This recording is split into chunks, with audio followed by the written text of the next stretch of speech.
रात भर शोहर की शिद्दतें बर्दाश्त करने के बाद मैंने गुस्ल किया। मेरे होंठों और गर्दन पर सुर्ख निशान बन चुके थे, लेकिन शोहर तीसरी दफा होकर भी कहने लगा, मेरे जज्बात अभी तक ठंडे नहीं हुए। मैं सुबह तक तुम्हारे जिस्म से खेलना चाहता हूँ। ये कहकर उसने मेरे दोनों, अब ज्यादा नखरे ना दिखाओ मेरे सामने, तुम मेरी बीवी हो, तुम्हें हर एक पर्दे से आजाद देखना चाहता हूँ। चलो जल्दी से अपने कपड़े उतारो, मैं तुम्हारे वजूद को हर पर्दे से आजाद करना चाहता हूँ। जब आसिफ की बात सुनी तो मैं कांप के रह गई थी। मेरे हाथ पैर ठंडे पड़ रहे थे। मैं तो पहले से ही शायद शर्मो हया का पेकर थी। मैं हर वक्त पर्दे में रहने वाली लड़की थी। मेरी बहन के मरते ही मुझे अपने बहनोई से निकाह जैसे पाक रिश्ते में बांधा गया। मैं तो छोटी उम्र की 16 साल की लड़की थी। आसिफ तो मेरे बहनोई थे। मुझे तो उनके सामने शर्म महसूस होती थी। पता नहीं वो किस जन्म का बदला मुझसे लेना चाहते थे। वो हर तरह से मुझे अज़ियत देना चाहता था। मैं तो अपनी जगह से हिल भी नहीं पा रही थी।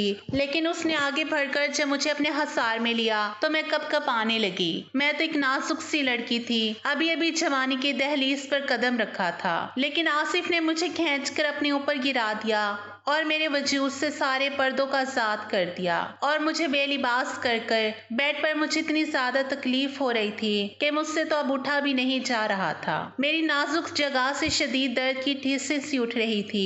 मैं रात भर आसिफ की शिद्दतें बर्दाश्त करती रही थी। अब इतनी ज्यादा तकलीफ हो रही थी, मेरा जिस्म तकलीफ की वजह से टूट रहा था। मैंने आंखें बंद की, बड़ी मुश्किल से अपने वजूद को संभालते हुए अपने गिर्द पड़ी चादर को उठाया। मेरी एक नजर बालकनी पर पड़ी तो वहां आसिफ बिना शर्ट के इतनी सर्दी में खड़ा हुआ था। मुझे तो अब आसिफ से नफरत सी पैदा होने लगी थी, जिसने मुझ पर बिना रहम खाए मेरे वजूद पर हर तरह की तकलीफ देने की कोशिश की थी। जब शावर लेने के लिए वॉशरूम गई तो शावर के नीचे खड़ी हो गई। जैसे जैसे गर्म पानी मेरे वजूद पर पड़ रहा था वैसे वैसे मेरे वजूद से तकलीफ उठ रही थी। कितने वक्त शावर लेने के बाद मैं अपने गीले बालों को कैचर में झगड़ती हुई बाहर आई। अभी मैं थकी हारी बेड पर बैठी ही थी कि इतने में आसिफ कमरे में आया और मेरे गीले बालों को देखते ही कहने लगा, तुम्हारी हिम्मत कैसे हुई अभी गुस्ल करने की? मुझसे पूछे बिना तुमने गुस्ल कैसे कर लिया? तुमने अभी मेरे जज्बात ही ठंडे नहीं किए। अभी तो मुझे तुम्हारे वजूद को महसूस करना है, तुम्हारे करीब आना है और फिर मैं तुम्हारे वजूद से खेलना चाहता हूँ। तुम हो के अभी से गुस्ल करके बैठ गई हो। चलो उतारो ये कपड़े, मैं तुम्हारे बिना लिबास के वजूद को अपनी आंखों में बसा लेना चाहता हूँ। आसिफ की बातें सुनकर मेरी आंखों से टिप टिप आंसू गिर रहे थे। मेरे तो अब हाथ पैर कांपने लगे थे। रात भर आसिफ की शिद्दत ही एक बार मेरी आंखों के सामने घूम गई थी और फिर आसिफ की इन बातों से मेरा दिल खौफ के मारे जोरों से धड़क रहा था। इतना कहकर आसिफ मेरे करीब आया और मेरे दुपट्टे को खींचकर दूर फेंक दिया। दुपट्टे को उतार कर फेंकते ही मैंने रोना शुरू कर दिया। कल रात से तुम्हारी शिद्दतों को बर्दाश्त कर रही हूँ। मुझे अब बहुत दर्द हो रहा है। अब मैं फिर इस तकलीफ को बर्दाश्त नहीं कर पाऊंगी। अब मुझ में किसी भी तरह की हिम्मत नहीं है कि मैं फिर से तुम्हारी शिद्दतों को बर्दाश्त कर सकूं। रात भर तो तुमने मुझे एक सांस भी लेने नहीं दिया और अब फिर से तुम्हारा दिल मचल रहा है मेरे वजूद से तस्कीन हासिल करने के लिए। देखिए आसिफ, मुझे बहुत तकलीफ भी हो रही है और रात भर ना सोने की वजह से मेरा सर भी बहुत दुख रहा है, इसलिए मुझे आराम करने दें, मैं अब सोना चाहती हूँ। आसिफ ने तो रात भर इतने जोर से मेरी गर्दन पर और मेरे होंठों पर काटा था जहाँ पर अभी भी मुझे शिद्दत से तकलीफ महसूस हो रही थी। आसिफ ने तो रात भर इतने जोर से मेरी गर्दन पर प्यार किया था जहाँ पर अभी भी मुझे शिद्दत से तकलीफ महसूस हो रही थी। तुम यहाँ तुम्हारी बहन के बदले में यहाँ आई हो। तुम्हें चाहिए कि मुझे सुकून पहुंचाओ। अभी मेरा दिल नहीं भरा, अभी मेरे जज्बात ठंडे नहीं हुए हैं। अब मेरे जज्बातों को ठंडा तुम नहीं करोगी तो और कौन करेगा? आसिफ सिगरेट को पांव के नीचे मसलता हुआ दोबारा से मेरे ऊपर झुका था। वो इतना जुनूनी बन गया था कि बड़ी शिद्दत से उसने मुझे छोड़ा था। बामुश्किल मेरे गले से आवाज निकली थी। मैं दर्द से करहाने लगी थी। कुछ नहीं मेरी जान, इतना भी तड़पने की जरूरत नहीं। ये सब तो अब तुम्हें उम्र ये सब तो अब तुम्हें उम्र भर सहना ही है। अब इस सब की आदत डालो। मेरे सामने इतनी भी नाजुक बनने की कोशिश मत करो। मुझे नाजुक लड़कियां बिल्कुल भी पसंद नहीं है। तुम्हारा इस तरह से तड़पना मुझे बिल्कुल भी पसंद नहीं है। मैं तो चाहता हूँ कि बल्कि तुम भी मेरा भरपूर साथ दो। मैं जब भी तुम्हारे करीब आता हूँ तो तुम मेरे लिए पागल हो जाओ, और जब मैं तुम्हारे वजूद को छूता हूँ तो तुम भी पागलपन दिखाओ। खुद को अपने आप मेरे करीब करने की कोशिश करो। मैं तो उसकी इज्जतें सह सह कर थक चुकी थी। वो हर तरह से मुझे अज़ियत और तकलीफ देना चाहता था, क्योंकि वो मुझसे मेरी बड़ी बहन का बदला लेना चाहता था। लेकिन अब वो दोबारा से मेरे वजूद पर झुका तो पहले से भी ज्यादा उसके लम्स में शिद्दत थी। अब की बार मुझे बर्दाश्त बिल्कुल भी नहीं हो पा रहा था। जैसे जैसे रात गुजर रही थी उसकी शिद्दत रात के अंधेरे में बढ़ गई थी। अब फजर का वक्त भी गुजर चुका था। हल्की हल्की रोशनी भी खिड़की से आ रही थी, लेकिन उसकी हवस इतनी बढ़ गई थी कि वो मुझसे दूर होने का नाम भी नहीं ले रहा था। मेरी आंखों से आंसू निकलकर तकिए में जज़ब हो रहे थे। ये तकलीफ बर्दाश्त नहीं हो रही थी। मेरा पूरा वजूद लरस रहा था। मैं दिली दिल में सोचने लगी कि काश मेरी बहन ना मरती और इसके बदले में आसिफ की बीवी बनकर यहाँ पर ना आती और उसके पागलपन की शिद्दत मुझे बर्दाश्त ना करनी पड़ती। सभी को तो मालूम था कि आसिफ किस कदर शिद्दत पसंद है, लेकिन फिर भी मेरे माँ बाप ने मुझे उसकी अज़ियतें बर्दाश्त करने के लिए उसके साथ मेरा निकाह कर दिया। मुझे बिल्कुल भी अंदाजा नहीं था कि मुझे शादी की पहली रात ही उसकी इज्जतें तकलीफ का सामना करना पड़ेगा। अब सुबह के 6 बज रहे थे और कमरे में हल्की रोशनी फैल गई थी। जब आसिफ के जज्बात थोड़े ठंडे हुए तो आसिफ ने मुझे खुद से दूर किया और कहने लगा, अब तुम्हें इजाजत देता हूँ, जाकर गुस्ल कर लो, लेकिन आइंदा मेरी इजाजत के बगैर तुम गुस्ल नहीं करोगी। ये कहकर वो सोने के लिए लेट गया। मुझ में तो हिलने की भी हिम्मत नहीं थी। मेरे अंग अंग से दर्द उठ रहा था। मेरी तकलीफ मजीद बढ़ चुकी थी। अब मुझे तो गुस्ल करने की भी ताकत नहीं थी। मेरा पूरा वजूद तकलीफ के मारे लरस रहा था। आंखों में आंसू लिए लड़खड़ाते कदमों के साथ गुस्ल करके वापस आई और थोड़ा सा आराम करने के लिए दूसरी तरफ आकर सोने के लिए लेटी ही थी कि आसिफ फिर से मेरे करीब आया। मुझे तो मन ही नहीं हो रहा तुमसे दूर होने का। तुम्हारा खूबसूरत नरवा नाजुक वजूद एक ही रात में मुझे इतना पागल कर दिया है कि मन तो करता है तुम्हारे वजूद से एक लम्हे भी पीछे ना हटूं और तुम्हें अपने हसार में लेते हुए मुझे जो सुकून मिल रहा है एक लम्हे के लिए भी ना तुम्हें बख्शूं। वो गहरी नींद में रहते हुए भी इस तरह की बातें कर रहा था। उसने तो मुझे शादी की पहली रात इतनी अजियतें और तकलीफ पहुंचाई थी। अभी तो बस शुरुआत हुई थी, लेकिन मुझे पता नहीं ये जबरदस्ती के बनाए गए रिश्ते में मुझे फिर से कितनी अजियतें और शिद्दतों को बर्दाश्त करना पड़ेगा। मुझे तो इतनी तकलीफ हो रही थी, एक मिनट के लिए भी नहीं सो पाई थी। तकरीबन 10 बज चुके थे और इतने में शॉवर लेकर कमरे से बाहर आई थी और सीधा किचन की तरफ गई तो मेरी सास किचन में खड़े नाश्ता बना रही थी और जैसे ही उसकी नजर मुझ पर पड़ी तो वो मुस्कुराते हुए कहने लगी, आओ बेटा, मैं कब से तुम्हारे इंतजार कर रही थी। आसिफ कहाँ है? अभी तक नहीं जागा क्या? मैंने ना में सर हिला दिया। फिर मैं खामोश हो गई। अच्छा चलो तुम नाश्ता कर लो, मैं आसिफ को जगा देती हूँ। नहीं खाला जान, आप रहने दें, मैं खुद नाश्ता कमरे में ले जाऊंगी और वहीं पर साथ में बैठकर नाश्ता कर लूंगी। जब मैं ये कह रही थी तो खाला जान की नजरें मेरे दुपट्टे से मेरी गर्दन पर जा रही थी, जहाँ पर न जाने कितने काटने के निशान बने हुए थे। उन निशानों को देखकर खाला जान का दिल धड़क गया था। आसिफ की दरिंदगी साफ साफ मेरी गर्दन पे बने उन निशानों से नजर आ रही थी। खाला जान अफसोस भरी निगाहों से मुझे देख रही थी। शायद वो दिल ही दिल में सोच रही थी कि वो कम से कम मुझ पर तो रहम करे। खाला जान ने बहुत ही मोहब्बत से मुझे कुर्सी पर बिठाया और कहने लगी, अक्सर बेटा मेरी बात सुनो। वो मेरे चेहरे को हाथ में लिए और अपनी आंखों में आंसू भरती हुई कहने लगी, देखो बेटा, तुम्हें सब्र करना होगा। तुम तो सब कुछ जानती हो कि आसिफ पहले से ही कितना जुनूनी है। बस खानदान की इज्जत बचाने के लिए हमें मजबूरी में तुम्हारी शादी आसिफ से करनी पड़ी, लेकिन तुम्हें हिम्मत से काम लेना होगा। तुम अपनी मोहब्बत से ही आसिफ का दिल जीतना होगा, क्योंकि तुम्हारी बहन ने जो किया था उसके बाद से तो उसे औरत जात से नफरत है। लेकिन देखना वक्त के साथ साथ बिल्कुल बदल जाएगा और तुम्हारे साथ मोहब्बत से पेश आने लगेगा। बस तुम्हें थोड़ी सी हिम्मत करनी चाहिए, फिर देखना तुम्हारी जिंदगी संवर जाएगी। बस तुम्हें चाहिए कि इसकी हरकतों का सब्र करना होगा। खाला जान मेरे दुपट्टे को सेट करते हुए मेरी गर्दन के निशान को छुपाने की कोशिश कर रही थी ताकि आसिफ की दरिंदगी किसी के सामने न आए। एक लम्हे के लिए मेरी आंखों में आंसू भर गए थे। मेरा दिल दुख से भर गया था। मैं खाला जान के गले लगकर बहुत शिद्दत से रोने लगी थी। खाला जान मैं ये बिल्कुल बर्दाश्त नहीं कर सकती। मुझे आसिफ की शिद्दतों से बहुत तकलीफ हो रही है। एक ही रात में उन्होंने मेरी हालत खराब कर दी। फिर मैं कल से हर दिन उनकी शिद्दतों को बर्दाश्त कर पाऊंगी। मैं इतनी तकलीफ को बर्दाश्त नहीं कर पाऊंगी। मैं तो मर ही जाऊंगी। आसिफ ने तो मुझ पर थोड़ा सा भी रहम नहीं किया। बस वो वजूद पे अपनी तस्कीन हासिल करना चाहते थे। पता नहीं एक रात में उन्होंने मेरे साथ खाला जान में ये सब बर्दाश्त नहीं कर पाऊंगी। उनके अंदर तो बहुत सी हवस है। अगर वो अपनी हवस को नहीं निकालेंगे तो वो बहुत ही जज्बाती हो जाते हैं। खाला जान मैं आपको बताना तो नहीं चाहती थी, लेकिन मैं मजीद उनसे कुछ कहती। खाला जान ने मुझे खामोश करवा दिया और खुद से अलग किया तो सामने आसिफ खड़ा हुआ था। उसको तो देखकर मैं घबरा गई थी। आसिफ की आंखों में तो खून उतरा हुआ था, लेकिन उसने खाला जान के सामने कुछ भी नहीं कहा। फिर खाला जान ने हमें नाश्ता देकर कमरे से चली गई थी। बाहर तो वलीमे के फंक्शन की तैयारियां हो रही थी। इतने में ही आसिफ मुझे गुस्से से कहने लगा, कमरे में आओ, मुझे तुमसे कुछ जरूरी बात करनी है। उसका लहजा देखकर तो मेरे रोंगटे खड़े हो गए थे। जी वो मैं खाला जान से बस वलीमे के फंक्शन के बारे में ही बातें कर रही थी। मैं घबराते हुए बात को बदलने की कोशिश कर रही थी। मुझे ये सब तुम्हारी फजूल बातें नहीं सुननी। जितना कहा है उतना करो। कमरे में बुला रहा हूँ तो कमरे में आओ। मैं आसिफ की नीयत से तो अच्छी तरह से वाकिफ थी। मुझे उसकी आंखों में हवस नजर आ रही थी। वो तो मुझसे शादी नहीं करना चाहता था, लेकिन उसके बावजूद भी खाला जान इस रिश्ते को निभाने पे तुला हुआ था। मैं जैसे ही कमरे में दाखिल हुई, आसिफ ने गुस्से से कमरे का दरवाजा बंद किया।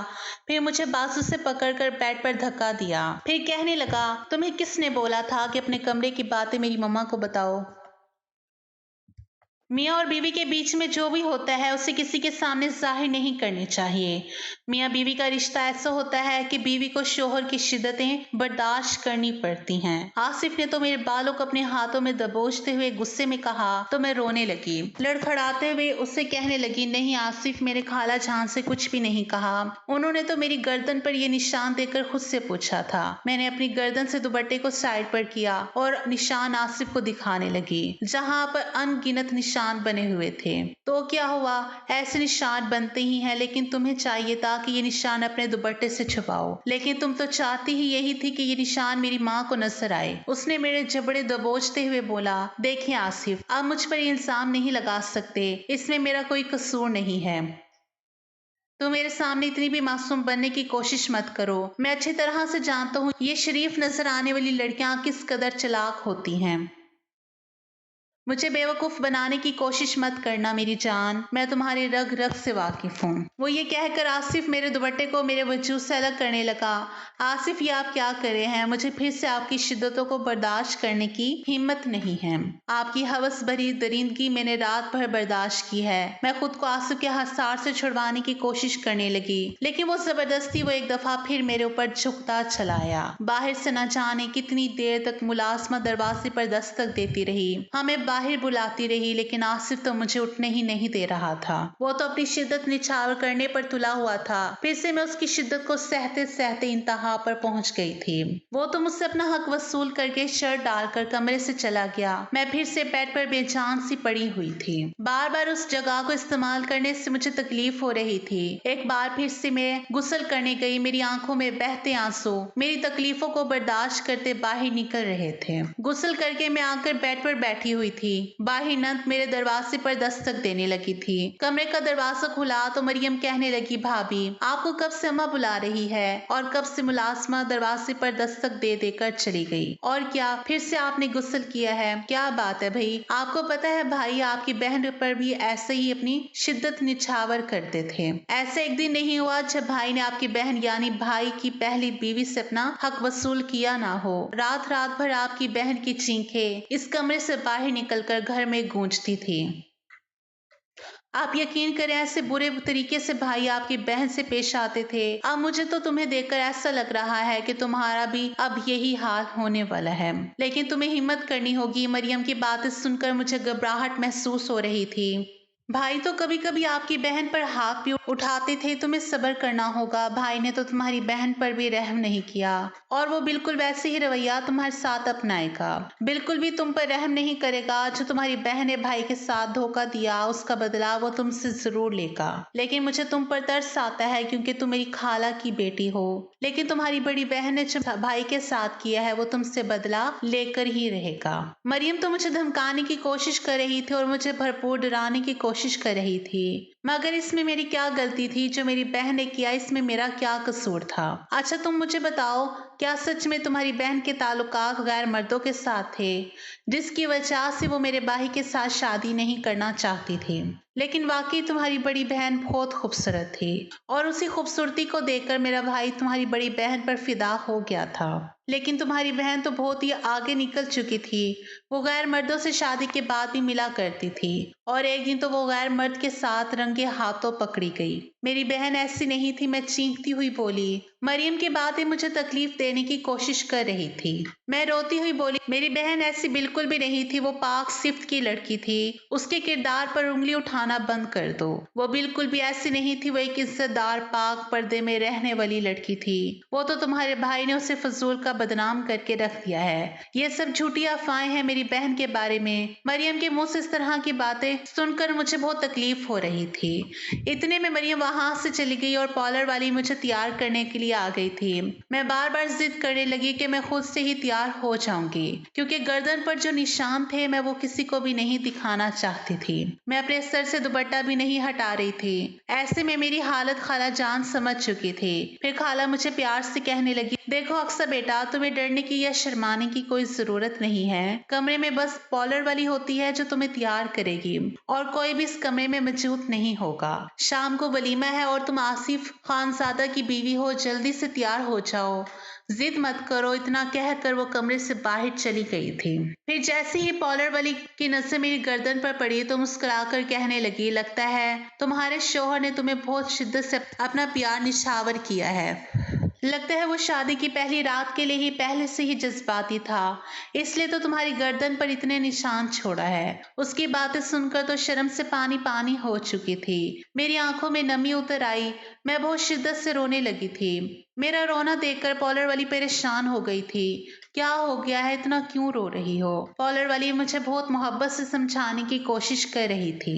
देखो ऐसा होता है, कई लड़कियों को मैंने ऐसा देखा है। बहुत से ऐसे मर्द होते हैं जो शादी के शुरू के दिनों में बहुत ही जज्बाती होते हैं और बड़ी ही शिद्दत से अपना प्यार निछावर करते हैं, लेकिन धीरे धीरे खुद ही ठीक हो जाते हैं। शादी के पहले पहले दिनों में वो थोड़े जज्बाती होते हैं। इसी वजह से तुम्हें बिल्कुल भी परेशान होने की जरूरत नहीं है। तुम तो बहुत मासूम और खूबसूरत सी प्यारी सी गुड़िया हो। कम उम्र होना शायद इसी वजह से इतना ज्यादा घबराहट हो रही है। तुम्हें बिल्कुल भी घबराने की जरूरत नहीं है।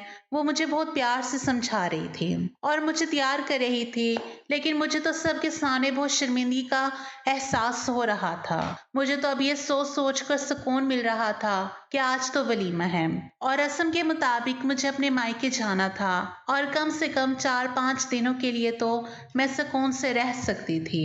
कम अज कम 4-5 दिन तक मुझे आसिफ की शिद्दत बर्दाश्त नहीं करनी पड़ेगी। पार्लर वाली मुझे तैयार करके आईने के सामने आ चुकी थी। जब मैंने नजर उठाकर देखा तो मैं बहुत ही खूबसूरत लग रही थी।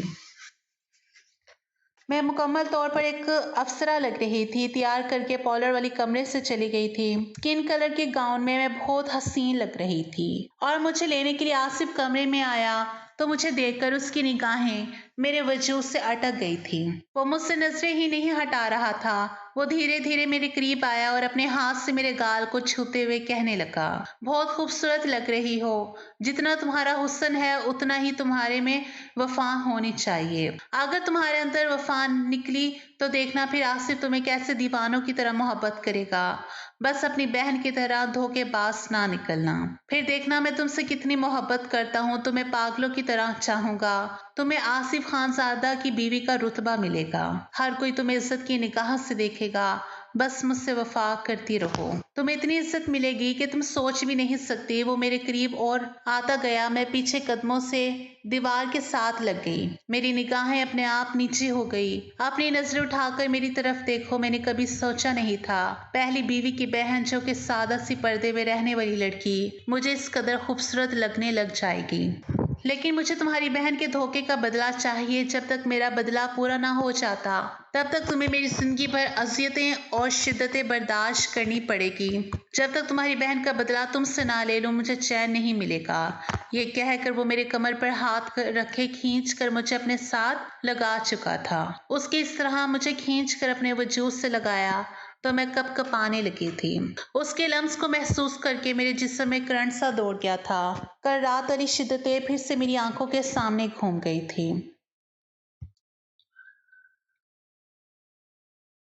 खैर आसिफ की एक कज़न कमरे में दाखिल होते हुए बोली और जो कि आसिफ को सख्त नागवार गुजरी। उसने उस लड़की की तरफ देखा तो वो कमरे से बाहर चली गई।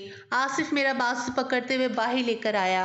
वलीमे का फंक्शन लॉन में ही रखा गया था। मेरे हाथ को अपने हाथ की गिरफ्त में लेता हुआ लॉन की तरफ देख रहा है। वलीमे का फंक्शन वहां पर ही था। जैसे ही हम दोनों वहां पर आए तो सभी लोग हमें देखकर चांद सूरज की जोड़ी कह रहे थे। ऐसे लग रहा था जैसे दोनों को एक दूसरे के लिए बनाया गया हो। उम्रों का फर्क के बावजूद हम दोनों बहुत हसीन लग रहे थे।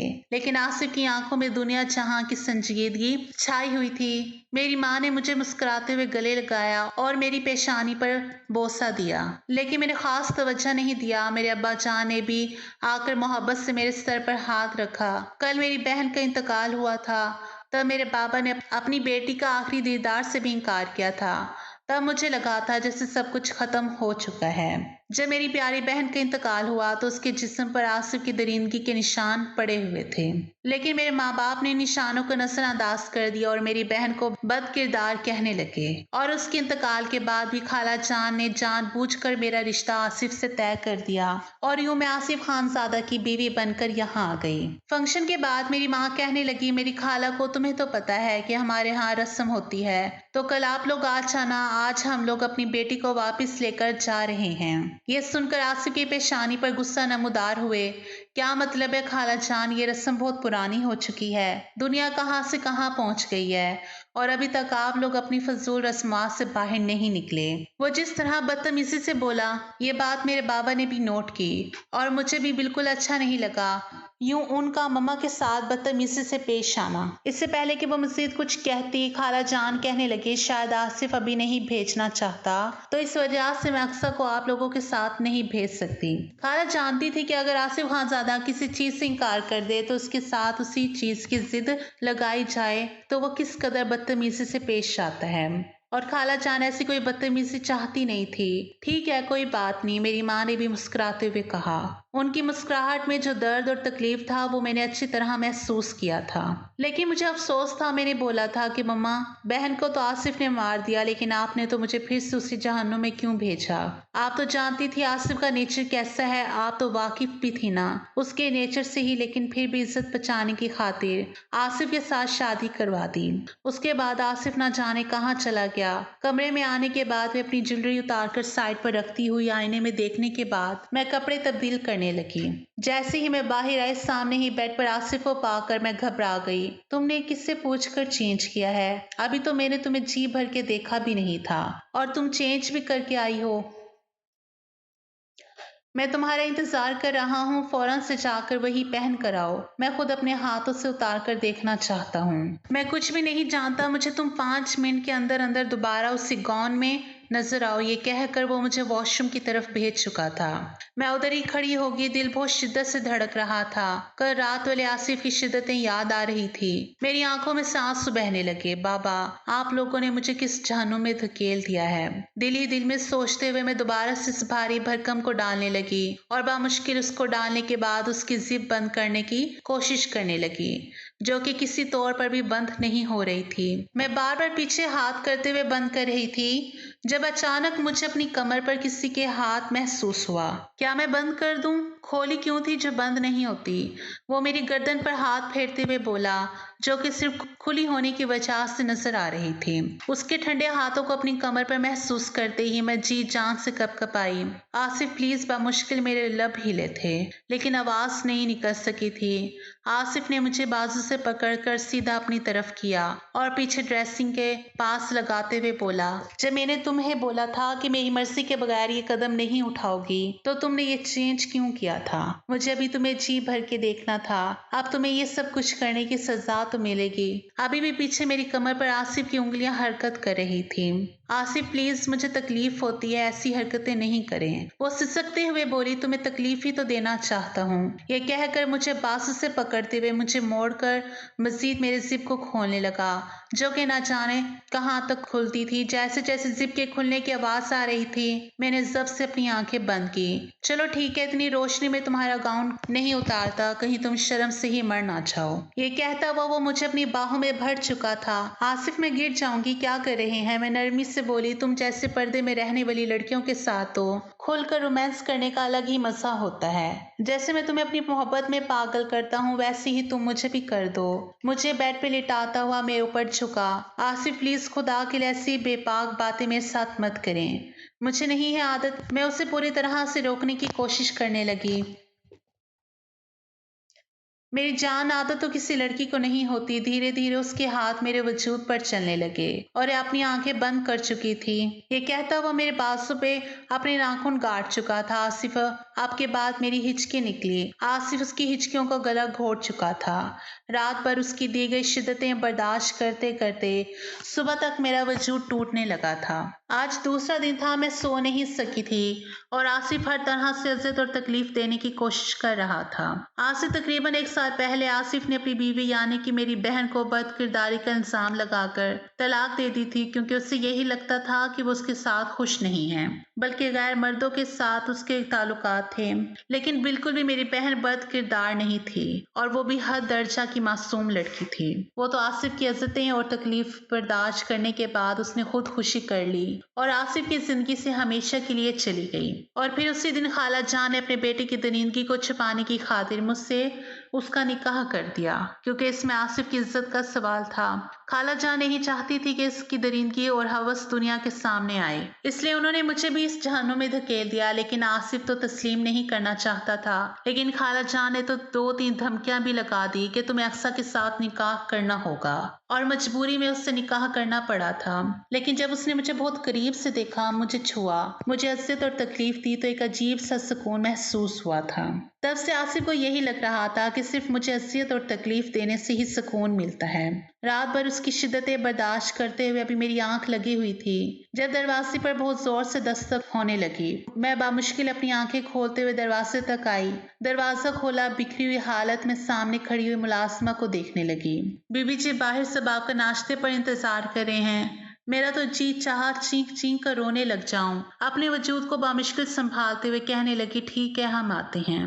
ये कहकर मैं दोबारा से आकर बेड पर सोने के लिए लेट गई। मेरा मूड बिल्कुल भी उठने का नहीं था। मेरा सारा जिस्म दर्द कर रहा था। अभी लेटी ही थी कि जब अचानक मुझे अपनी कमर पर आसिफ की चलती हुई उंगलियां महसूस हुई, तो नींद फक से उड़ गई। दिल बड़ी शिद्दत से धड़कने लगा। फौरन ही उठकर बैठ गई। बहुत ज्यादा तड़पती हो तुम मेरी कुर्बत में। कल रात मुझे अंदाजा हुआ कि ये कहकर वो सरगोशियां करने लगा। बाहर सब लोग हमारा नाश्ता पर इंतजार कर रहे हैं, हमें चलना चाहिए। ये कहकर इससे पहले कि आसिफ का मूड बदलता, मैं फौरन से उठकर वॉशरूम की तरफ चली गई। वॉशरूम का दरवाजा बंद करते ही आईने के सामने खड़ी हो गई। अपने बालों को एक साइड पर किया और अपनी गर्दन पर बने हुए अनगिनत निशान देख रही थी। अपने होंठ के पास देख रही थी। हर जगह उस शख्स की शिद्दतों के निशान बने हुए थे। मैं कहां से निशान छुपाती। मैं इन सब कुछ छुपाते छुपाते तंग आ चुकी थी। अपने दुपट्टे को अपनी मुट्ठियों में दबोचा मैं कपड़ों समेत ही शॉवर के नीचे खड़ी हो गई। न जाने कितनी देर तक देखती रही। तकरीबन मुझे 1 घंटा हो चुका था। शॉवर के नीचे खड़े हुए, आज वॉशरूम से बाहर निकलने का इरादा नहीं है क्या? कब से मैं तुम्हारा इंतजार कर रहा हूँ। एक दफा मुझे अपना दीदार करवा दो। सुबह सुबह अपने शोहर के अंदर लगे हुए थोड़ी सी प्यास को कम कर दो, उसके बाद नीचे चलते हैं। उसकी ऐसी बात सुनकर मैं मजीद कपकपाने लगी। सियाह रंग के लिबास में जब बाहर आई तो मेरे भीगे हुए बाल देखकर आसिफ का दिल बड़ी शिद्दत से धड़का। मेरे चेहरे पर एक अलग सा रूप आया हुआ था। मेरे साफ शफाफ गर्दन पर बने हुए हल्के हल्के निशान आसिफ को मुस्कुराने पर मजबूर करने लगे। और कुछ ज्यादा ही तुम्हारी नन्ही सी जान पर जुल्म कर बैठा हूँ, लेकिन क्या है ना, मैं बहुत बड़ा सतम गिर हूँ। मेरी यही मोहब्बत होती है। अगर तुम इससे मोहब्बत नहीं समझती, जुल्म समझती हो तो तुम्हें नहीं मालूम न जाने कितनी लड़कियां हैं जो इस मोहब्बत को तरस रही हैं जो आसिफ तुमसे करता है। उन्होंने अपनी पहली वाली बीवी को भी हवस का निशाना बनाया है। दिल ही दिल में सोचते हुए सामने खड़ी हो गई, मुकम्मल तौर पर शख्स को इग्नोर कर रही थी। आज भी मेरा चेहरा मुरझाया हुआ था। मेरे चेहरे पर बिल्कुल संजीदगी छाई हुई थी। आसिफ तो एक जरूरी काम के लिए बाहर चला गया।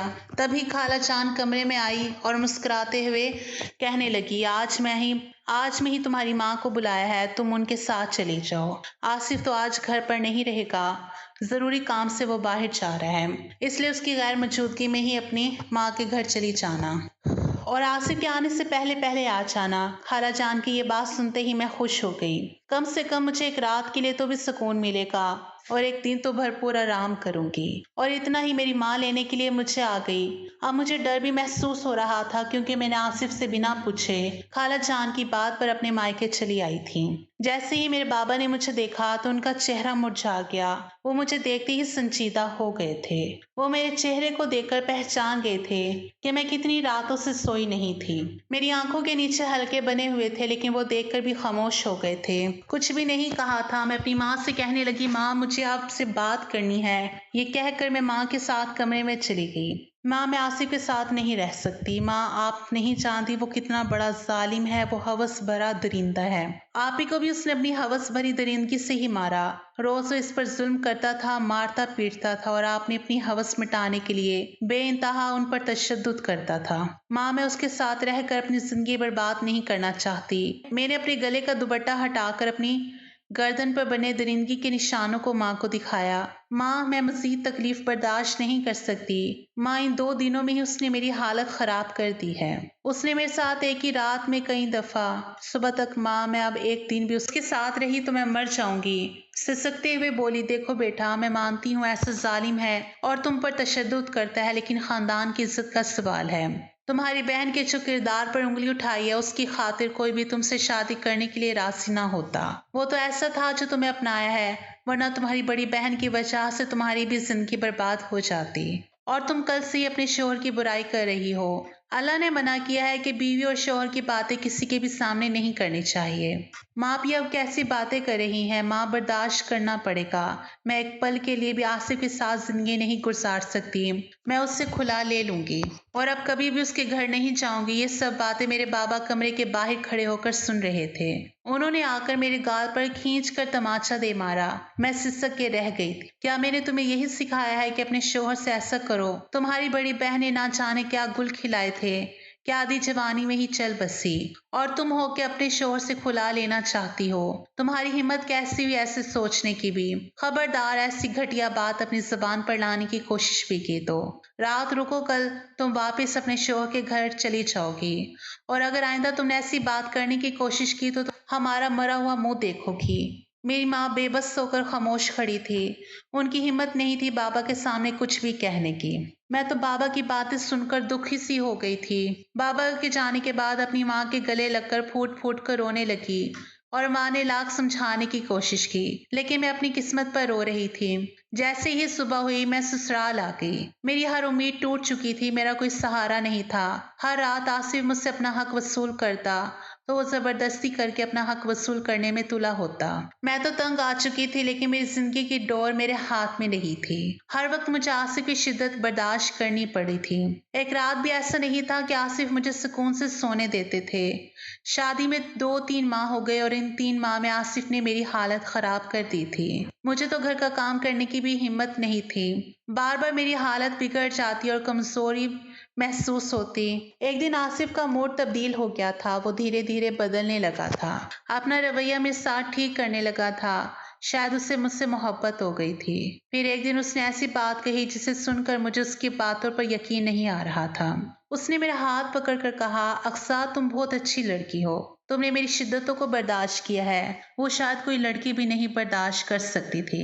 तुमने मेरे सतम को बर्दाश्त करके मेरा दिल जीत लिया है। अब मैं तुम्हें पूरी तरह से आज़ादी देता हूँ कि तुम चाहो तो मेरे साथ रहकर जिंदगी गुजार सकती हो या फिर खुला ले सकती हो। मैं तुम पर मजीद सतम नहीं कर सकता। मैं किसी और का बदला तुमसे नहीं ले सकता। अब तुम्हें पूरी आज़ादी है। उसकी बातें मुझे ख्वाब वाली दिखाई दे रही थी। ये मुझे क्या कह रहा था मुझे कुछ भी समझ नहीं आ रहा था, क्योंकि मुझे बेहोशी तारी हो गई थी। और कब मुझे अस्पताल ले जाया गया मुझे कुछ होश भी नहीं था।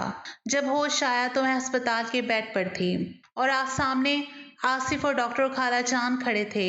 आसिफ और खाला जान के चेहरे पर खुशी के आसार दिखाई दे रहे थे। और जैसे ही मुझे होश आया तो डॉक्टर ने मुझे खुशखबरी सुनाई, वो ये कि मैं माँ बनने वाली थी। ये बात सुनकर मुझे खुशी तो हुई थी, लेकिन फिर अगले ही लम्हे मुझे दुख सा हुआ था। फिर मेरा मुरझाया हुआ चेहरा देखकर आसिफ ने कहा, तुम्हें अब घबराने की या डरने की कोई जरूरत नहीं है। तुम मेरे बच्चे को जन्म देने वाली हो, इसलिए तुम्हें हर तरह से हिफाजत मिलेगी। अब तुम्हें किसी भी बात से परेशान होने की जरूरत नहीं है। मैं तुम्हारे करीब भी नहीं आऊंगा। इतना कहकर आसिफ चला गया और यूं खाला जान मुझे समझाने लगी, मेरी परेशानी पर बोसा दिया और कहने लगी, चलो घर चलते हैं और खुशखबरी सारे लोगों को सुनाते हैं। मैंने कहा था ना, तुम्हें वक्त के साथ साथ आसिफ बिल्कुल ठीक हो जाएगा। अब तुम्हें इन सब बातों से परेशान होने की जरूरत नहीं है। अब तुम्हें हिफाजत से रहना होगा। लेकिन मैं दिल ही दिल में सोचने लगी, आसिफ का रवैया एकदम से मेरे साथ बदल गया था। जो भी था अल्लाह ने मेरे साथ अच्छा किया था और मैं 9 माह हिफाजत से रही और 9 माह बाद मैंने एक चांद से बेटे को जन्म दिया। आसिफ अपने बेटे को देखकर बहुत खुश हो गया और मेरे साथ अच्छा सलूक करने लगा और अब मेरी जिंदगी खुशियों से संवर गई थी। अब आसिफ मेरी मर्जी के बिना मेरे करीब भी नहीं आते थे। वो पूरी तरह से बदल चुके हैं। अब मैं उनसे बहुत खुश हूँ।